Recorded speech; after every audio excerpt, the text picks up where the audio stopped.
de Nueva Economía Forum, tengo el placer de darles de nuevo la bienvenida a la tribuna política del Fórum Europa, que organizamos con la colaboración de Asisa, BT y Red Eléctrica de España. Hoy tenemos el placer de recibir en esta tribuna al secretario de Organización del Partido Socialista Obrero Español, don Óscar, al que va a presentar la vicesecretaria del partido, doña Elena Valenciano. La tribuna es suya.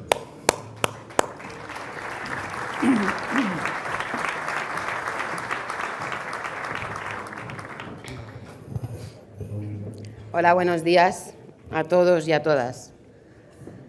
A veces pienso que la política está tan desprestigiada últimamente que debe haber personas que piensan que los que nos dedicamos a esto no tenemos sentimientos o que los tenemos congelados, pero no. Fue a principios de mes. El Gobierno de Castilla y León daba marcha atrás en su idea de cerrar clases de secundaria en 19 pueblos pequeños de aquella región. Esa marcha atrás era un logro de la gente de esos pueblos, de sus alcaldes y también de los procuradores del Grupo Socialista que habían hecho suya esa reivindicación. A la cabeza de esos procuradores estuvo Óscar López. Recuerdo que ese día, como todos los días, hablé con Óscar. Estaba francamente emocionado. Habíamos vivido días difíciles y esa noticia era una gran alegría para ambos. Me dijo: ¿ves, Elena? Por este tipo de cosas estoy en política, para tratar de mejorar dentro del enorme sufrimiento la vida de la gente. Sí, para eso estamos en política. Y para eso entró Óscar López en política. Porque Óscar López es un político de los pies a la cabeza. Y miren que entre los pies y la cabeza hay distancia. Es un político con mucha experiencia, al que le va a costar bastante quitarse el San Benito de joven, aunque sobradamente preparado. Lo segundo es exacto. Pero lo primero me temo que cada vez lo es menos, porque hace unos pocos días cumplió 40. Una edad perfecta para hacer política. Quizá la única, casi, en España para hacer política. En Italia, con 40 años, te quedan aún 4 décadas para ser candidato a presidente de la República.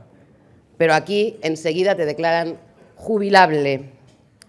Sí, Óscar es un político preparado. Ha vivido fuera de España, habla idiomas, conoce muy bien Bruselas, aunque me consta que prefiere Segovia. Esta combinación no muy frecuente de formación cosmopolita, pero apego y cariño a las raíces, es probablemente una de sus mayores virtudes. Pese a sus pocos, aunque ya hemos dicho que no tan pocos años, Óscar es una persona con experiencia, del que se puede decir aquello de que fue cocinero antes que fraile. Sabio refrán, como pocos. Y le ha tocado trabajar en cocinas muy complicadas. Por ejemplo, fue portavoz parlamentario de la Comisión de Radio-Televisión Española y también de la legislación audiovisual de nuestro país, así que es un gran conocedor de los medios de comunicación. También por eso sabe, como pocos, que uno se entera por los medios de comunicación de cosas increíbles sobre su propia vida. Sin ir más lejos, la semana pasada leí que entre Óscar y yo existía una tensión política, por supuesto, que venía de lejos. Lo comentamos y nos reímos muy a gusto, porque Óscar y yo hemos compartido ratos muy buenos, incluidos partidos del Madrid, y ratos muy malos, incluidos partidos del Madrid. También hemos soltado alguna lágrima, ¿por qué no decirlo? Y muchas risas. Porque quienes le conocen saben que Óscar es sumamente ingenioso. Y yo, verán, a estas alturas, creo que el sentido del humor es una característica ineludible de la inteligencia. Óscar es un maestro a la hora de construir mensajes directos, elocuentes, que todo el mundo entiende. Es verdad que no siempre estamos de acuerdo en todo, como las personas serias. Somos compañeros y, sin embargo, buenos amigos. Así que de tensión nada, ni política ni de la otra, ¿no? Lo que sí hay entre Óscar y los que tenemos el privilegio de trabajar con él es complicidad, respeto, empatía y, sobre todo, coincidencia en todos los valores y principios en los que creemos y defendemos. Esos principios y valores que le llevaron a la política hace ya tiempo y que recuerda en momentos buenos, como cuando no se cerraron los colegios, y también en momentos difíciles, como nos toca a todos vivir en este tiempo. Tienen ustedes delante a un político que hace mucho que dejó de ser una promesa para convertirse en una firme realidad. Un político que está orgulloso de serlo y que nos hace sentir orgullosos a sus compañeros y a sus compañeras. Un político que nunca se esconde y que nunca esconde lo que piensa. Un político que da la cara y que habla claro. De esos políticos, precisamente, que hacen falta ante los grandes males y los grandes cambios. Un socialista, sí, desde los pies hasta la cabeza. Y yo le respeto y le quiero mucho. Con él les dejo, que disfruten.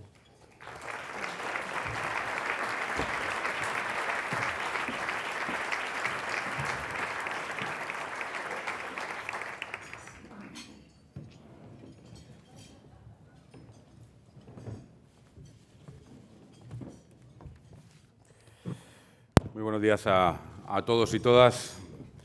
Me quedé impresionado ahí, no me levantaba después de las palabras de Elena, a la que agradezco no solamente esta presentación de hoy, sino muchas cosas en el día a día, porque Elena ha dicho y ha dicho bien, la política es una actividad muy intensa, no solo por las horas que pasa uno, sino por lo que vive. Y desde luego es muy importante poder trabajar con gente como Elena Valenciano. Por lo tanto, Elena, muchísimas gracias de verdad por esta presentación y por tantas cosas. Quiero agradecerles a todos ustedes que estén hoy aquí, en esta mañana, para este desayuno, y muy especialmente a aquellos que vienen de más lejos, que lo sé que los hay, que han hecho muchas horas de carretera esta mañana para poder estar hoy aquí. Por lo tanto, mi agradecimiento por delante a todos ustedes. Mi interés esta mañana era hablarles, y sigue siendo, hablarles de un gran país, España, y de un gran partido, el PSOE, que atraviesan dificultades, sí, pero hacer alguna propuesta precisamente también para que uno y otro país y partido recuperen su fortaleza. Sin embargo, hemos empezado la mañana una vez más, lamentablemente, con una mala noticia. Hemos conocido el dato de la encuesta de población activa y, según la encuesta de población activa, lamentablemente en nuestro país hay 6.202.700 parados. Más de 6 millones de parados en España, según la encuesta de población activa que hemos conocido esta mañana, un 27,16% de tasa de paro. Esta es la pésima noticia que hemos conocido esta mañana. Y la reflexión es la siguiente.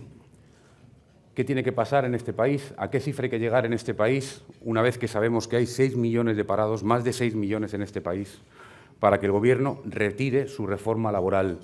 Una reforma laboral nefasta, que provoca más despidos y menos derechos para los trabajadores. ¿A dónde hay que llegar después de saber que tenemos 6.200.000 parados en España, según la EPA, para exigir ya entre todos y conseguir que el Gobierno cambie su política económica? Una política económica que, desde luego, no está generando empleo, que tampoco está procurando la recuperación económica, que se está llevando por el camino muchos derechos de mucha gente conquistados durante mucho tiempo y que tampoco está sirviendo para cuadrar las cifras, como conocemos cada vez que vemos datos que desmienten las previsiones del Gobierno. Por lo tanto, esa es la pregunta y esa es la reflexión. 6 millones de parados en España, más de 6 millones de parados en España, que son 6 millones de razones para exigir la retirada de la reforma laboral y para exigir un cambio en la política económica del Gobierno. Sin embargo, y a pesar de este mal dato, de este dato que es la principal preocupación de los españoles, mantengo la intención que tenía esta mañana en este desayuno, que es hablar bien de este país y hablar bien de este partido, del Partido Socialista. Un país que, es verdad, lo está pasando muy mal y en el que, remando contra la corriente del desánimo, se levantan cada mañana para echar un pulso diario a la crisis muchas y muy buenas empresas, grandes empresarios y mejores trabajadores. Todos ellos merecen un primer mensaje de esperanza desde un partido que tanto se parece a España. Es verdad que vivimos cambios profundos y todo cambio tiene sus iconos y toda transformación símbolos que lo identifican. Si la caída del muro de Berlín significó mucho más en Europa y en el mundo que la superación de una fractura tras la Segunda Guerra Mundial, La quiebra de Lehman Brothers en septiembre de 2008 fue mucho más que la caída de un gigante financiero. Aún vivimos con enorme crudeza las consecuencias de su derrumbe, convertido en símbolo de una crisis global. Dejemos claro, pues, el origen de esta situación, una crisis financiera que degeneró en una crisis económica, arrastrando en su caída todo cuanto encontró a su paso, empezando, por supuesto, por el empleo de millones de trabajadores de todo el mundo y los sueños y los esfuerzos también de millones de emprendedores, pero también, y ya de paso, el crédito en la política y las instituciones y la confianza de los ciudadanos en sus propias posibilidades. 3 cinturones de seguridad que han saltado por los aires y que tenemos que recomponer. Este es, sino otro, el origen de esta situación.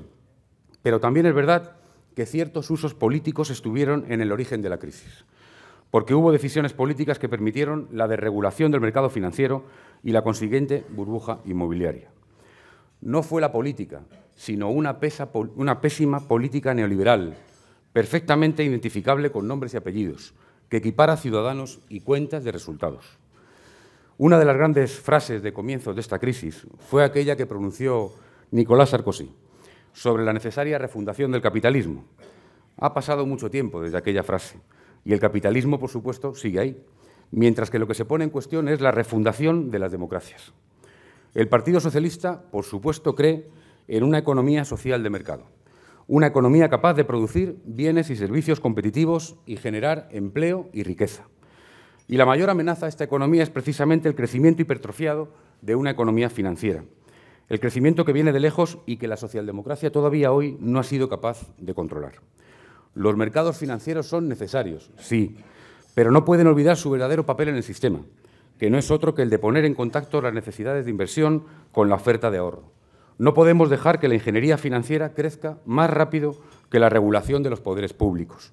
No podemos ver como normal retornos del 20% sin apenas mover un dedo, sin generar trabajo, ni tan siquiera generar transacciones respaldadas por bienes o servicios. No es un capitalismo sano el que nos vende productos financieros que no somos capaces de entender y muchas veces no son capaces de explicar ni aquellos que los diseñaron. No es un crecimiento sostenible el que permite que el crédito crezca 4 veces más que el PIB. No es un empresario ejemplar el que gana 120 veces más que sus empleados y que no rinde cuentas ante la sociedad, ni sus clientes, y en muchos casos ni ante sus accionistas. Los socialdemócratas defendemos al empresario que innova, que trabaja duro, que arriesga, que cuida de sus clientes y que tiene un sentimiento de responsabilidad con la sociedad en la que opera su empresa. La verdadera refundación del capitalismo es conseguir que no llegue a la riqueza quien hace trampas, quien utiliza a los trabajadores como un input más, quien engaña a sus clientes o quien aplica más tiempo y dinero a la ingeniería financiera y fiscal que a mejorar la calidad de sus productos. Porque sí, porque esta crisis es muy compleja, pero hay cosas que se pueden hacer ya, que son muy claras y que solo necesitan voluntad política. Hablo, por ejemplo, de los paraísos fiscales, una de las formas más injustas de evasión fiscal, porque son los que van a paraísos fiscales los que ya disfrutan aquí de verdaderos paraísos terrenales, acaudalando ellos solos fortunas que millares de familias juntas no podrían ni soñar. Y las instituciones europeas, a las que les obsesiona tanto el déficit público, deberían empezar por mirar menos los gastos y dedicarle un poco más de prioridad política al agujero que tenemos en los ingresos con los paraísos fiscales. Por eso debemos ir a una unión fiscal también por el lado de los ingresos y así conseguiremos de verdad atajar el déficit público. Sin embargo, 5 años después de la crisis, la única receta en curso es una austeridad entendida del peor modo posible, implacable con los débiles y relajada con los poderosos. La austeridad a ultranza es una mala medicina, aplicada en dosis letal que ha agravado nuestros problemas, muy especialmente el más dramático, el paro, más de 6 millones de personas en España, que no podemos abandonar a su suerte. Más de 6 millones que nos deben impulsar a acelerar cambios de fondo y reformas en todos los ámbitos. Y advierto, según el diccionario, reformar es modificar algo con la intención de mejorarlo. Conviene tenerlo presente, porque la derecha en el poder en Europa y en España ha invertido el significado de la palabra reforma, hasta convertirla en sinónimo de recorte o retroceso, tan ineficaz como injusto, que merecen mejor el término de contrarreforma en todo caso, y que nos llevan al pasado en lugar de preparar a nuestro país para el futuro. Reformar la legislación laboral debería ser lo contrario de reducir los derechos de los trabajadores. como reformar, por ejemplo, la ley del aborto, debería ser lo contrario de recortar los derechos de las mujeres conquistados durante años de lucha, y los socialistas no lo vamos a consentir.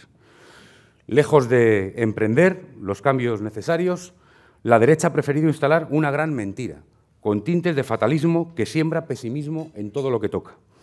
Tiene tantos altavoces como pregoneros, y es tan falsa como peligrosa. Se resume en un discurso fácil con 3 anzuelos. Primero, la consabida herencia. El PSOE lo dejó todo muy mal. Segundo, no hay alternativa, porque no hay dinero en los cajones. Y tercero, al fin y al cabo, PSOE y PP son lo mismo, que es el mantra favorito de la derecha y de algunos otros que buscan nada más y nada menos que desmovilizar al electorado socialista. Desmontemos mitos. La herencia. Es verdad que el PSOE no fue capaz de resolver en 2 años una crisis que lamentablemente había venido para más tiempo, lisa y llanamente. Y es verdad que lo pagó donde se purgan los pecados en política, en unas elecciones con 4,5 millones de votos perdidos. Pero han pasado más de 15 meses y donde había una crisis económica hay además una crisis social, política e institucional, lamentablemente. Veamos el segundo imán de la hipnosis colectiva. En plena crisis, sin ingresos, no hay alternativa a la política de recorte sobre el recorte. Falso también. No lo dice la teoría, sino la práctica. El día a día de comunidades socialistas como Andalucía o Asturias, donde estamos acreditando que hay una línea roja infranqueable, que son los ciudadanos.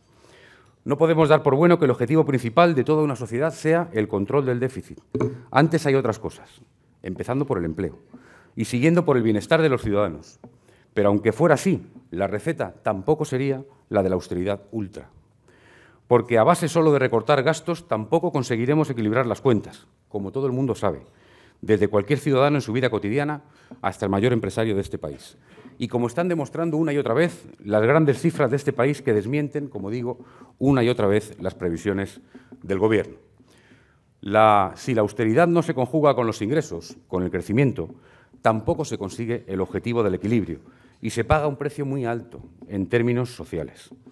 El tercer arpón de este engaño es el más difuso y tiene un claro interés electoral. PSOE y PP son lo mismo, afirman algunos como quien azuza como una rima asonante. Y no es cierto. Somos tan diferentes que la derecha ha tenido que acuñar esta idea con el eco oportunista de alguno más para confundir y desmotivar a quienes buscan esperanza en la política.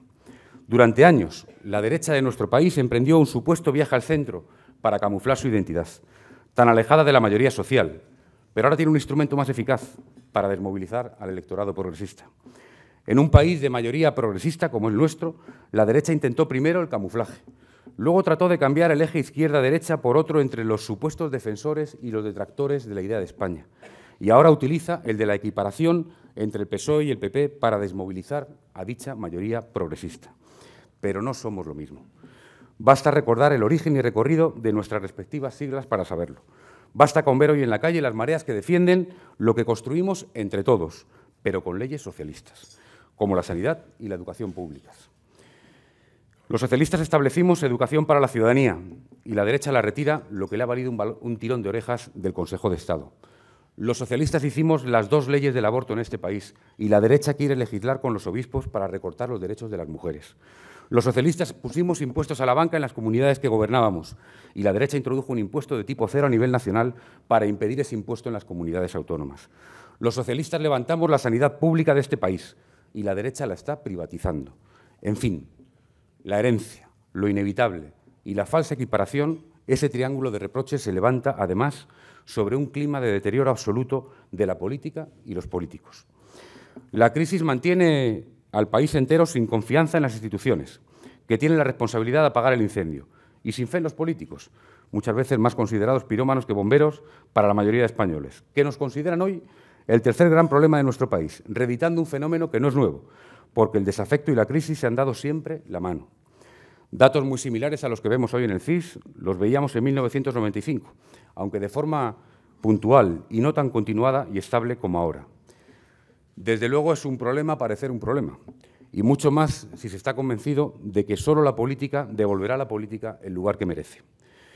Hace poco lo viví, en un caso concreto, y lo relataba Elena.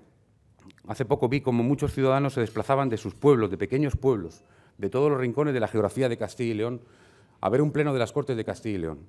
Y cómo todos ellos volvían a sus pueblos para decir que habían conseguido mantener sus colegios en sus pueblos. Y por supuesto que eso es emocionante y por supuesto que eso es la política real. Y esa es la política que merece la pena. Y esa es la política que hace que vecinos de muchos pequeños pueblos se volvieran a su pueblo pensando que la política sirve y que la política vale. Y que cuando se lucha por algo se consigue y que el instrumento es la política. Por eso digo que hay esperanza. Y esa esperanza se llama política. Y si la política quiere tener esperanza, necesita reformas, claro que sí. Al igual que el país, que requieren cambios muy profundos, que deben ordenarse sin pausa que aparente miedo, pero también sin prisa que parezca atropello. No vivimos un momento cualquiera y por eso no vale cualquier cambio. No estamos ante una época de cambio, sino ante un cambio de época. Y son cambios necesarios en Europa, porque Europa es verdad que tiene un problema de diseño, porque hemos creado una unión monetaria sin una auténtica unión fiscal y bancaria, y hasta que no se cierre el círculo de las tres uniones, que deberían completarse con una unión social, no conseguiremos aislarla de sacudidas como las que estamos viviendo. Por eso, todos los socialistas europeos acudiremos juntos a las próximas elecciones europeas, con un candidato común para presidir la Comisión Europea, pero sobre todo con un proyecto común, porque siempre dijimos más Europa, pero ahora decimos otra Europa. Eso es lo que vamos a defender todos los socialistas europeos, desde Lisboa hasta Varsovia, desde Dublín hasta Atenas, con un manifiesto conjunto que tendrá 4 puntos de partida. El rechazo del austericidio, la apuesta por el crecimiento y la reindustrialización, el control de los mercados financieros y el logro de una verdadera unión social europea. Son cambios necesarios también en España. La crisis institucional, política, económica y social que el Gobierno ha agudizado reflejan que el modelo que levantamos, la transición hace 30 años, necesita reformas profundas. Reformas profundas manteniendo el espíritu de consenso del modelo. Reformas profundas, que no demolición.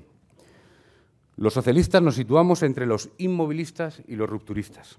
Siempre hemos estado ahí y ahí seguimos.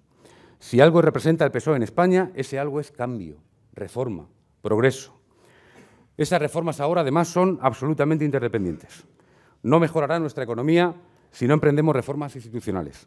No tendremos mejores instituciones si no cambiamos la forma de operar en los partidos. Y no volveremos a confiar en nuestra democracia, en nuestro modelo institucional, si no somos capaces de salvar la profunda crisis económica en la que nos encontramos y reformar nuestro Estado social para que nadie se quede atrás. En eso estamos trabajando los socialistas, en reformas profundas. Eso es lo que estamos haciendo, un gran debate, un gran diálogo con toda la sociedad, que empezó en enero y que culminará en octubre con la celebración de nuestra conferencia política, para ofrecer verdaderas reformas que afectan a nuestro modelo territorial, a nuestro modelo fiscal, a la justicia, a la política, a los partidos y al PSOE. Me van a permitir que por razones obvias me centre en esto último, en los partidos, en el sistema, en el PSOE. Los socialistas sabemos que la política ha cambiado y no vamos a quedarnos observando cómo los partidos se quedan detrás de los cambios políticos. Los partidos políticos necesitan ser más permeables, más transparentes y más democráticos.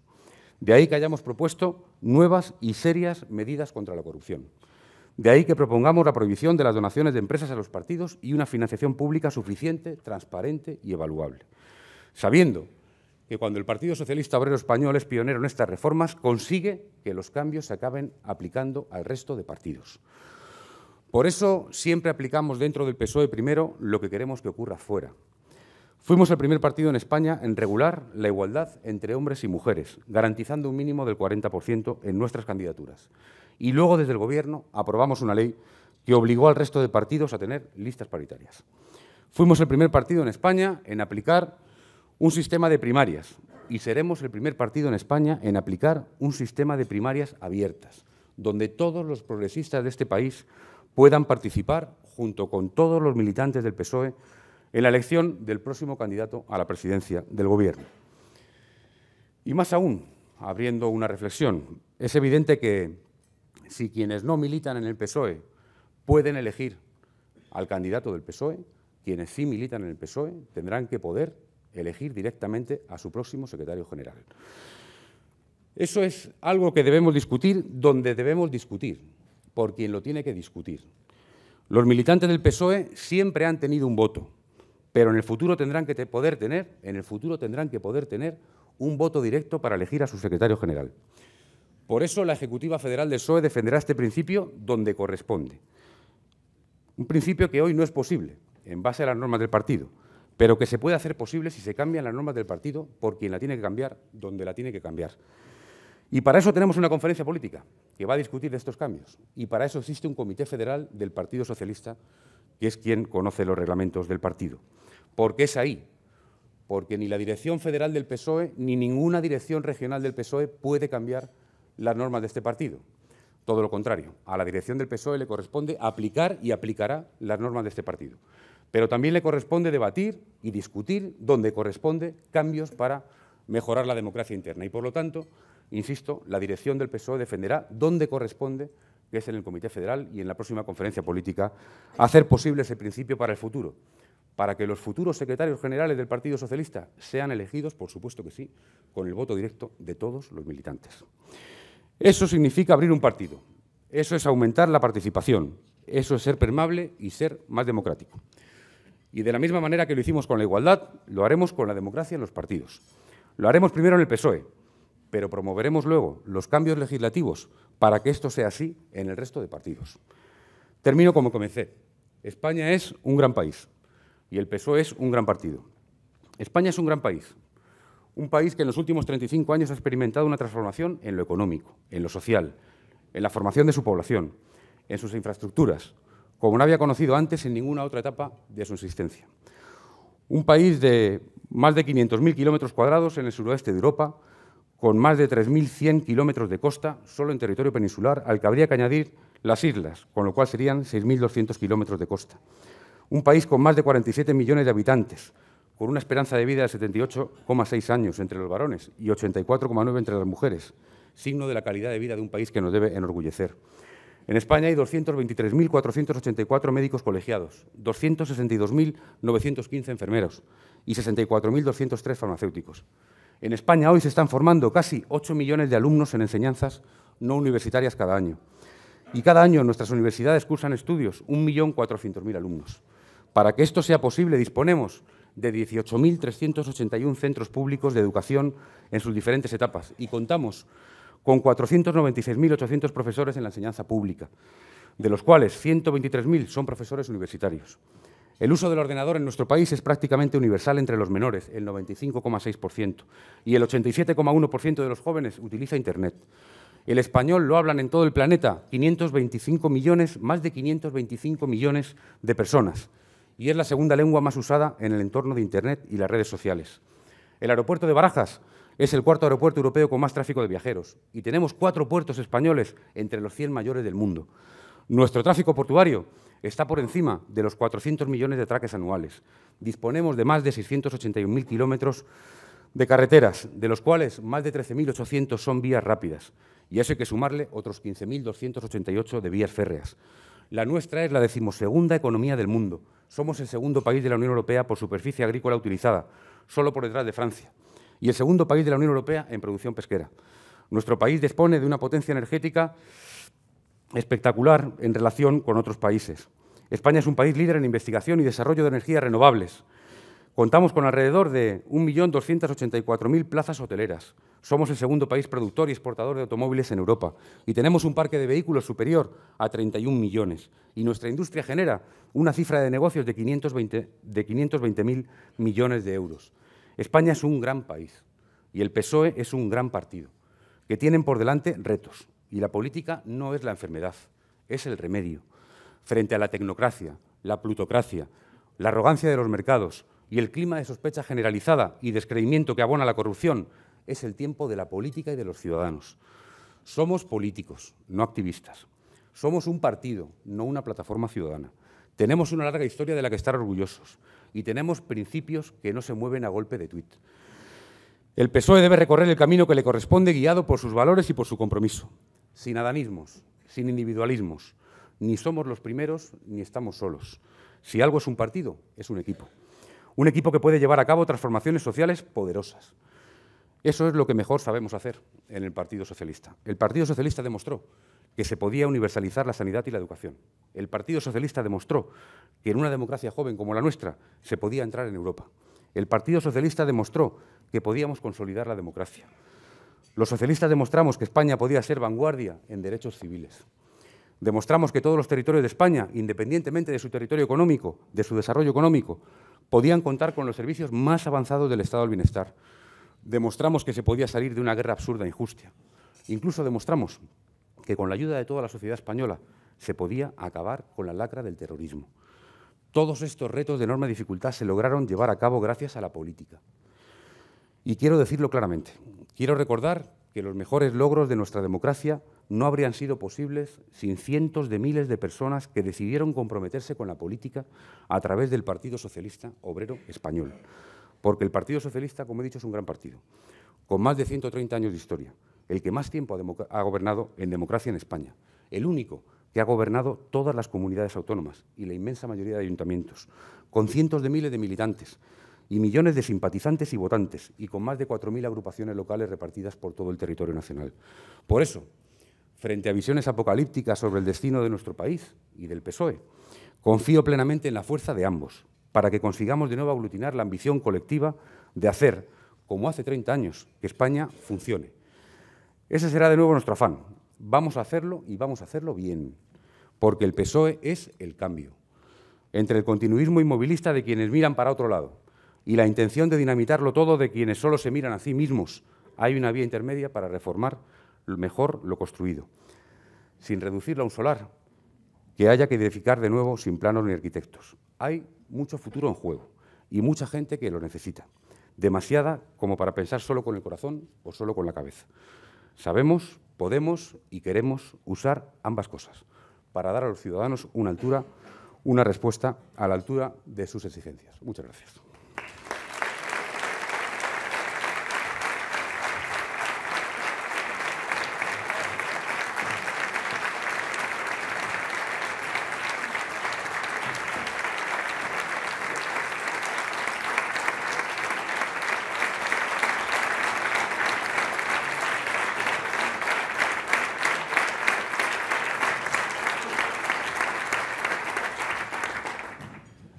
Muchas gracias, don Óscar. Muchas gracias, doña Elena, por su presentación.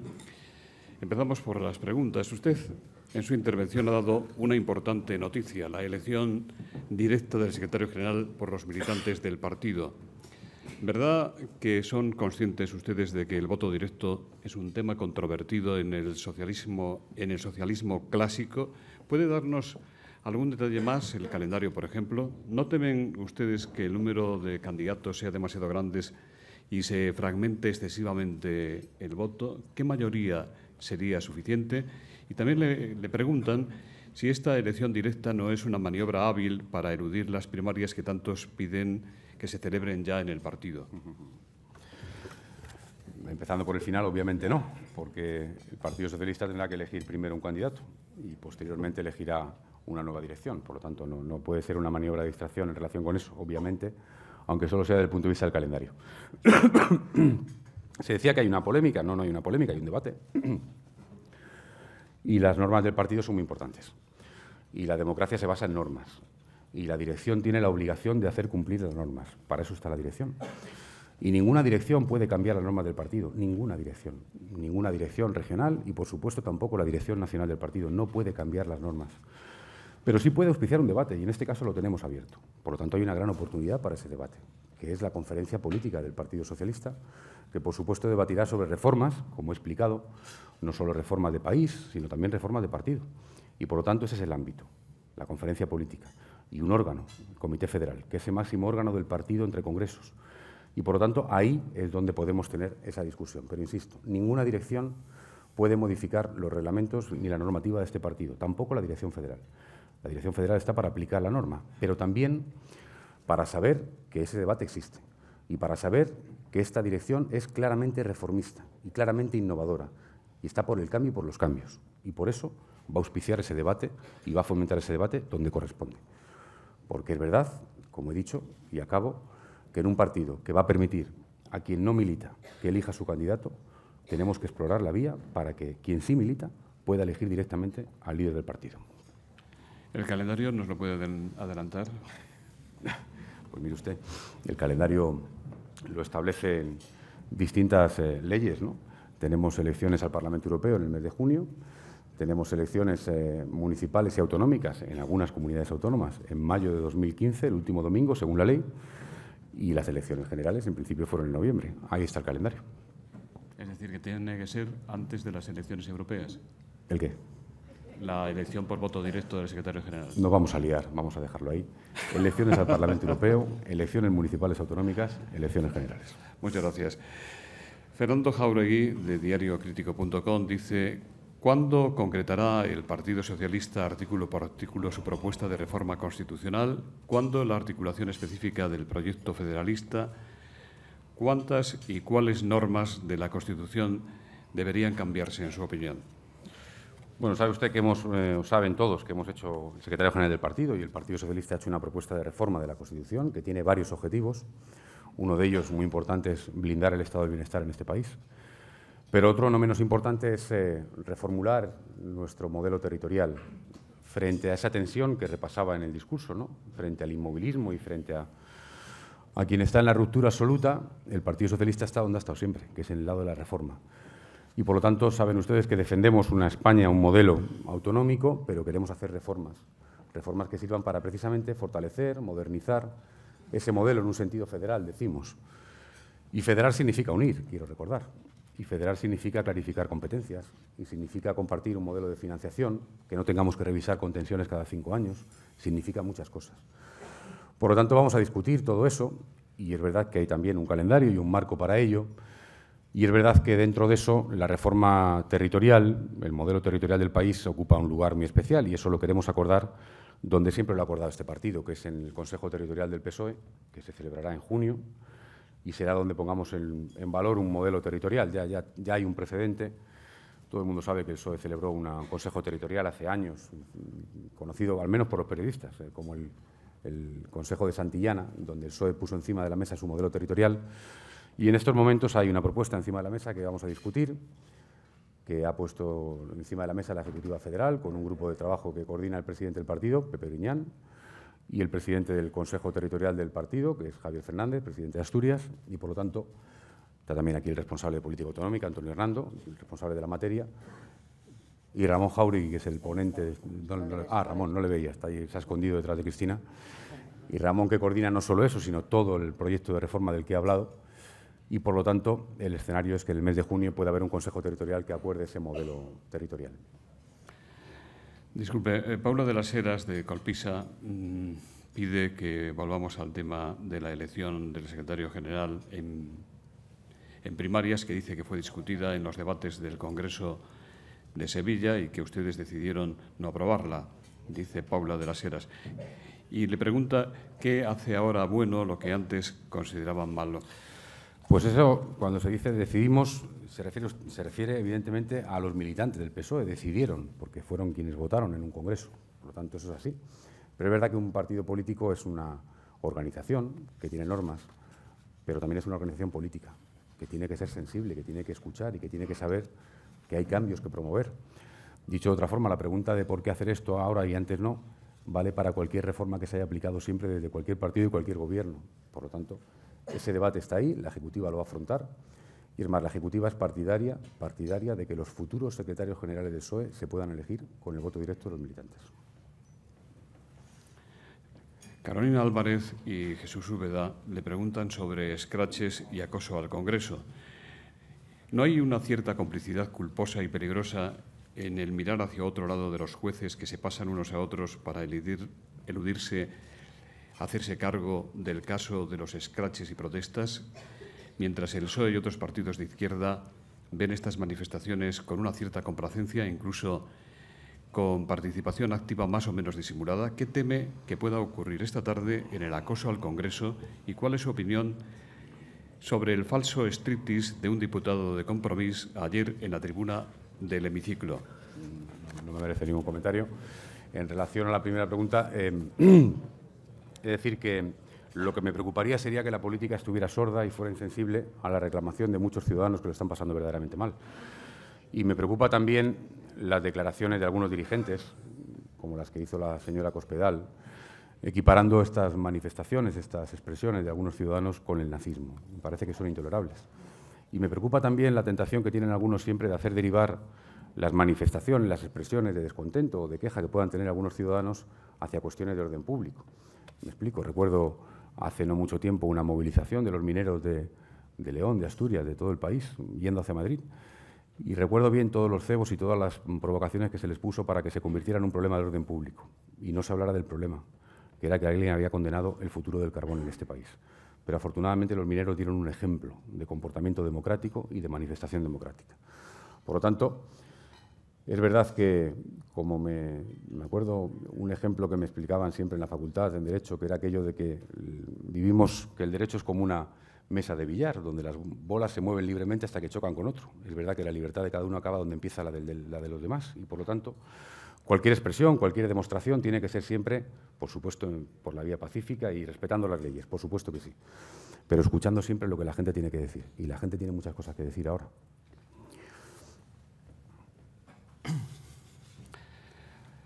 Por ejemplo, la gente tiene que decir y dirá mucho sobre la cifra creciente de parados. Y le preguntan si no exigiría este asunto tan grave un pacto de Estado entre el PP y el PSOE. ¿Quién pone obstáculos para que eso sea posible? Mire, es verdad que desde nuestro punto de vista, el Gobierno y el señor Rajoy han cometido varios errores, ¿no? Pero sobre todo han cometido uno, que ha sido la soberbia o el haberse creído sus propias mentiras. Existe una suerte de imaginario colectivo entre el Partido Popular y muchos de sus votantes de que la mera llegada del Partido Popular al Gobierno producía recuperación económica y credibilidad de los mercados y todo esto, ¿no? De hecho, existía en el imaginario colectivo el fenómeno del 96. La derecha consiguió instalar que fue la llegada del Partido Popular la que provocó la recuperación de una crisis, ¿no? Y ahora precisamente se les cae esta creencia, ¿no? Es verdad que a uno se pregunta ahora si aquellos discursos catastrofistas que hacían desde la oposición lo hacían sabiendo lo que había o sin saber lo que había, porque ahora, como digo, 15 meses después y después de ver que no se provoca la recuperación económica, pues es verdad que mucha gente podía esperar que hubiera recortes, es verdad que mucha gente podía esperar que hubiera retrocesos gobernando la derecha, pero seguramente mucha de esa gente esperaba que hubiera recuperación económica y creación de empleo y lamentablemente no la hay. Por lo tanto, es verdad que es exigible ya, cuanto antes, un cambio en la política económica y se han cometido errores graves. Y uno es ese. Uno es no haber llegado al Gobierno cuando llegó el señor Rajoy y haber sentado a toda la sociedad española a una mesa. Y haber dicho esta es la situación. Y haber llamado a partidos, a sindicatos, a comunidades autónomas, a ayuntamientos, todo lo contrario. Yo quiero denunciar que Rajoy ha actuado desde el Gobierno igual que si estuviera en la oposición o incluso peor, pensando todos los días en votos y no pensando en la solución de los problemas, pensando todos los días en buscar culpables, en perseguir culpas, en achacar culpas a los demás en lugar de buscar soluciones. No ha pactado con las comunidades autónomas, se ha enfrentado a ellas. Es más, las ha recortado vía decreto, 10.000 millones de euros, así empezó la legislatura en sanidad y en educación. No solo no ha pactado con los ayuntamientos una reforma de este país, sino que quiere hacer una reforma que atenta directamente contra el 95% de los pequeños ayuntamientos de este país, que tienen menos de 5.000 habitantes y que tienen solo el 4% de la deuda pública de este país. Por cierto, uno solo, que es Madrid, el 25% de esa deuda, 7.000 millones de euros. No ha pactado con los sindicatos, todo lo contrario, se ha dedicado a perseguirles, haciendo una reforma laboral que no solo atentaba contra los trabajadores y sus derechos, no, sino que además atentaba directamente contra el modelo de paz social que había en este país. Yo les voy a traer un ejemplo que me gusta mucho repetirlo. Hay mucha gente aquí hoy de Castilla y León y quiero agradecerles que estén hoy aquí, que yo creo que es una tierra que es mucho más que el 5% de la población de este país y mucho más que el 5% del territorio de este país y que sobre todo es una tierra de acuerdos y muchas veces de buenos ejemplos. Y quiero traer un buen ejemplo.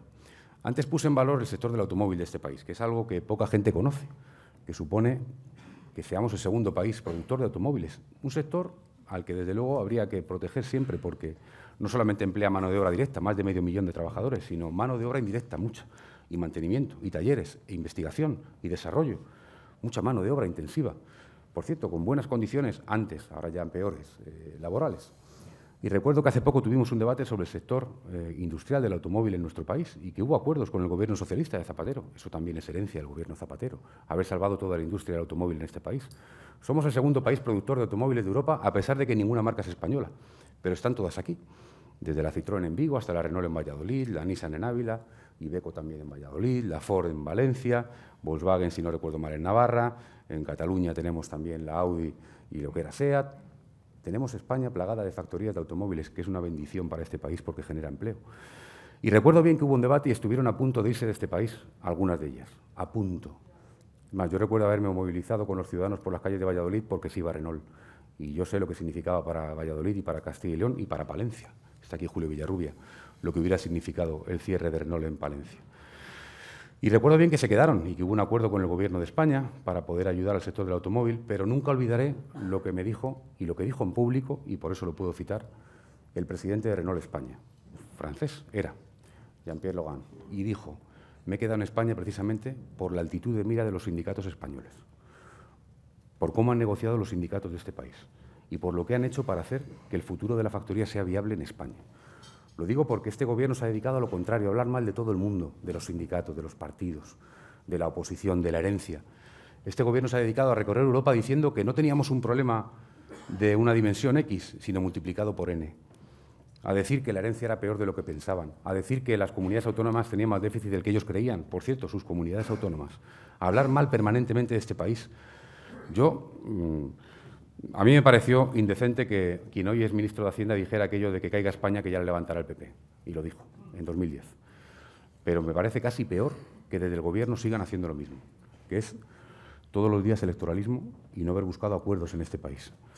Y todo el país sabe también que esta dirección del PSOE los ha buscado y que Alfredo Pérez Rubalcaba los ha buscado. Por cierto, alguna que otra crítica ha recibido también interna por eso, por buscar acuerdos. Por lo tanto, lamento que no haya habido más acuerdos en este país. Y lamento que el Partido Popular y el Gobierno y el señor Rajoy, movidos por su soberbia, hayan cerrado los espacios de acuerdo en este país. Porque los acuerdos generalmente son buenos. Y se lo dice a uno que viene de una tierra de acuerdos, que es Castilla y León. Carlos Cortés le pregunta qué le parece el escándalo de los despilfarros de UGT en Andalucía. Pues, desde luego, una vez más se produce una campaña, entiendo que mediática, para desacreditar a los sindicatos, y eso es lo que estamos viviendo, ¿no? Yo estoy absolutamente convencido de la buena gestión de la UGT, que explicará dónde corresponda, y lo que veo es una campaña mediática una y otra vez de acoso y derribo a los sindicatos de este país. Hay informaciones que apuntan a que están negociando ustedes un nuevo estatus del PSC en relación con el PSOE. ¿Dónde están los temas claves de esta negociación? Pues eso casi lo podría responder mejor que yo Elena Valenciano, que pues está que lo haga, precisamente. si quiere. No sé si Elena quiere, yo la invito. En todo caso. Está Alex, yo creo que lo puedo está. explicar. Esa es la mejor muestra de que hay voluntad de acuerdo. Esa es la mejor muestra porque hay una negociación que se aplica y no se explica públicamente. No, saben ustedes que es verdad, existe una buena relación histórica entre el PSOE y el PSC, que son dos formaciones políticas distintas, y es verdad que hemos tenido que superar dificultades, estamos superando dificultades que vienen provocadas sobre todo por el paso que han dado algunos en Cataluña de saltar barreras y fronteras que nunca saltaron. Y donde el PSOE, una vez más, como dije en mi intervención, está entre los rupturistas y los inmovilistas, y por lo tanto eso desde luego provocó, por supuesto, alguna tensión entre el PSOE y el PSC que queremos resolver ambas partes, y por eso hay un diálogo abierto donde vamos a compasar nuestro modelo territorial, y por eso ese Consejo Territorial que decía antes, con también las relaciones entre el PSOE y el PSC.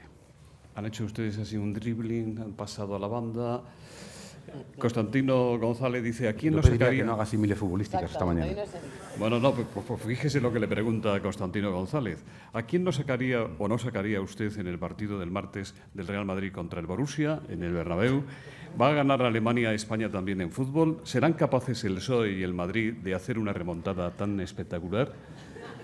No me atrevo a hablar sobre el asunto porque temo mucho a Mourinho. No voy a ser que diga cualquier salvajada, ¿no? En todo caso, el Partido Socialista es un partido de remontadas épicas como el Real Madrid en el Bernabéu. Dios le oiga. Javier Blanco, ¿no cree que usted debería haber explicado a sus electores el error Ponferrada en vez de hacerlo en Ferraz? ¿No es esta una de las causas de la desafección de los ciudadanos con los políticos? ¿Qué ha supuesto para usted el asunto Ponferrada al día de hoy? Le pregunta José María Carrasco. Mire, lo bueno que tiene dar la cara es que uno puede luego explicar qué ha explicado. Eso es lo bueno que tiene, ¿no? Yo quiero recordar que desde que ocurrió este asunto, por supuesto comparecí frente a los periodistas, no en tele de plasma, sino allí en persona, en una rueda de prensa que duró más de media hora, con decenas de preguntas. Lo expliqué en la dirección de mi partido, lo expliqué en el grupo parlamentario de mi partido, en el Congreso de los Diputados, lo expliqué en la dirección autonómica de mi partido y lo he explicado a todo aquel militante, dirigente o ciudadano que se me ha dirigido por eso. Por lo tanto, lo bueno que tiene dar la cara es eso, es que se da la cara y se explica. Y ya de paso, a quien pregunta, le voy a dar un consejo, supongo que de alguna empresa, no he conocido. Yo le diría que cuando en su empresa ve a alguien que mete la pata, pero pide perdón, resuelve el problema y da la cara, que lo tenga en cuenta. Y que, sin embargo, si ve en su empresa a alguien que en lugar de meter la pata, mete la mano, que lo eche a la calle. Esa es la diferencia, yo creo, en política y en todo lo demás. Juanma Romero dice, usted viajó el martes a Santiago para reunirse con Pachi Vázquez. Le acompañó el también presente en esta reunión, Gaspar Zarrías. ¿Qué percepción tuvieron? ¿Creen que Vázquez triunfará en su intento de convencer a los suyos de que conviene aplazar las primarias en Galicia si el Comité Nacional del PSDG no da marcha atrás? Habrá gestora. Margarita Sánchez, periodista, le pregunta si ninguna dirección regional puede ignorar las normas del PSOE, ¿qué hará la dirección socialista si el partido las ignora en Galicia? Y Luis Enrique Ramos, de Televisión de Galicia, le pregunta en qué punto se encuentra la negociación con la Federación Gallega. ¿Caben en los estatutos las propuestas del PSDG? ¿Se plantean disolver la Federación Gallega? Dramáticos se ponen. Seguramente gente que no ha militado en este partido y por tanto no lo conoce por dentro. Bueno, el martes fue 23 de abril, era Villalar. Yo estaba en Castilla y León con muchos de los que están hoy aquí, por cierto, disfrutando de una gran fiesta que hacemos todos los años los ciudadanos de Castilla y León, donde se hace una fiesta, pero además hay reivindicación. Por cierto, quiero destacar que estaban allí multitudes de distintos comités de empresa, trabajadores que están viendo cerradas sus fábricas y que reivindicaban por las calles de Villalar precisamente futuro, ¿no? O gente que estaba reclamando la reapertura de las urgencias médicas nocturnas en Castilla y León, algo que quiero una vez más reclamar desde estos micrófonos, porque es verdad que la señora Cospedal nos copió tarde y luego rectificó por sentencia judicial y por la denuncia de alcaldes socialistas, como el alcalde de Tembleque.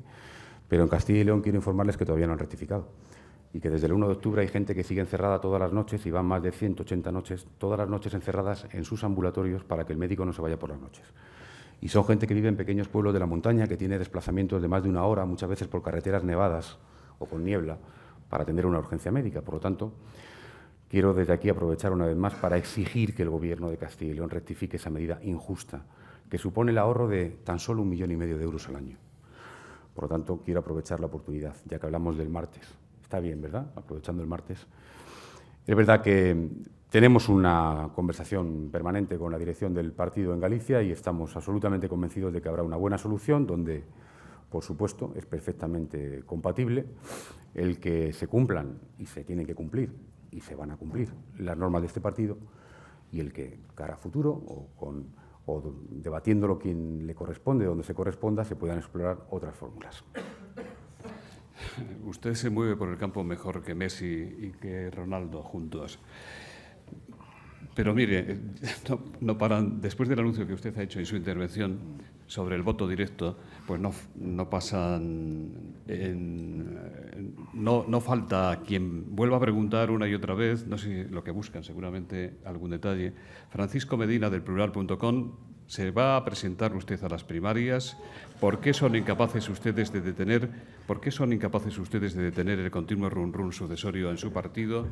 Y Alicia Robles, el continuo run-run sucesorio en su partido, y Alicia Robles dice, ¿cree usted que el anuncio de elección directa del secretario general apagará los constantes rumores? Si los electores van a votar al secretario general del partido y de sus federaciones regionales, ¿cómo se elegirá al presidente? Sí, yo creo que voy a intentar no aburrirles y ser breve y explicar algo que es esto de los reglamentos y las normativas. Supongo que la gente no ni lo entiende ni tiene por qué entenderlo, ¿no? Pero el Partido Socialista tiene dos formas de selección. Una es para candidatos, y eso son primarias, y siempre han sido primarias, y a partir de ahora serán primarias abiertas. Y otra es cómo elige a sus direcciones, que lo elige en congresos plenamente democráticos, donde, por supuesto, los militantes votan, por supuesto que sí, pero donde acuden delegados que eligen una dirección. Eso ha sido así. Y decía que esta dirección es partidaria, faltaría más del voto de los militantes. Es que esta dirección está aquí porque le han votado a los militantes. Y vaya si le han votado, que fue competido el Congreso, no fue de estos que se hacen así de transición. Fue un Congreso disputado y votado y, por lo tanto, esta dirección está aquí con el voto de los militantes. Por lo tanto, ¿cómo no va a defender esta dirección el voto de los militantes? Faltaría más. Estamos hablando de debatir nuevas fórmulas de cara a futuro, de que la elección del secretario general y, por tanto, el líder del partido se pueda hacer con ese voto directo. Y yo digo, ese debate se puede tener y ese debate lo vamos a tener. Y ese camino se puede andar y hay que andarlo. Pero dónde hay que andarlo, cuándo hay que andarlo y por quién tiene que andarlo. Y, por lo tanto, eso es lo que he querido trasladarles aquí esta mañana. A partir de ahí, una pregunta esta de provocación, la respuesta es no, por supuesto que no.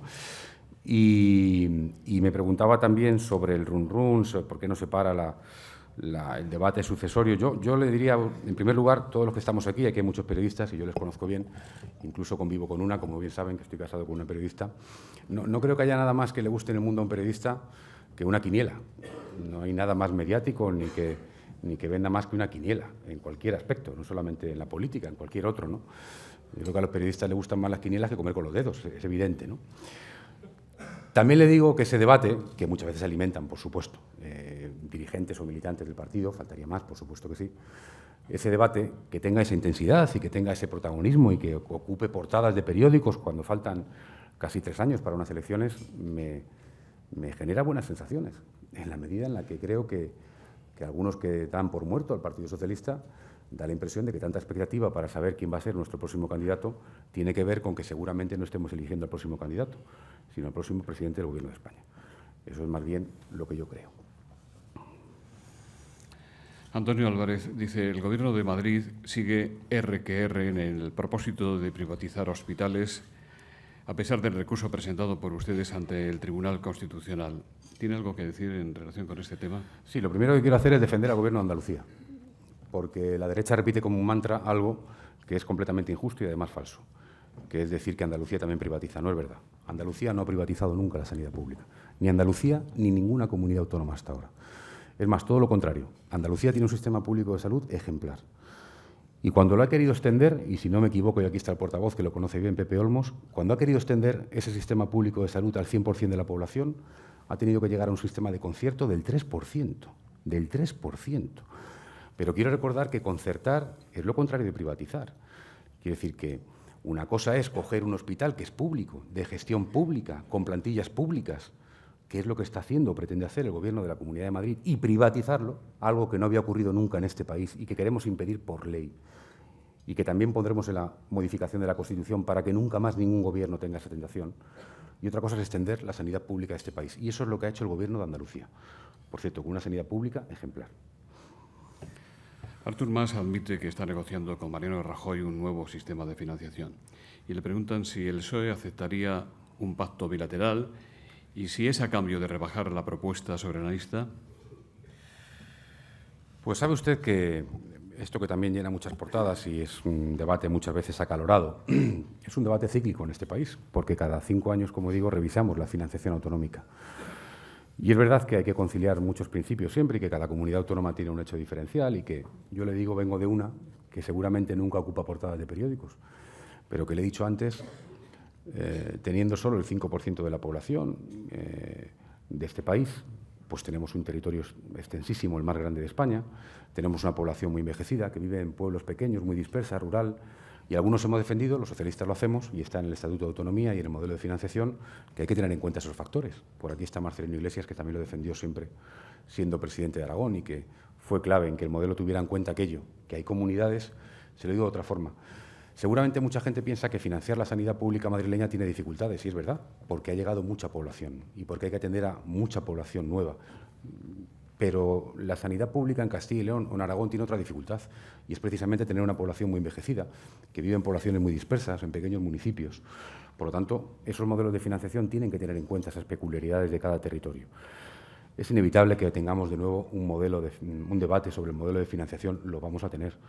Lo que le digo es que precisamente en el modelo que plantea el Partido Socialista de Reforma, ese modelo se pueda también constitucionalizar y también darle una estabilidad y también darle algo que siempre decimos y nunca acabamos de hacer, que es la corresponsabilidad fiscal y que las comunidades autónomas también sean corresponsables de lo que recaudan.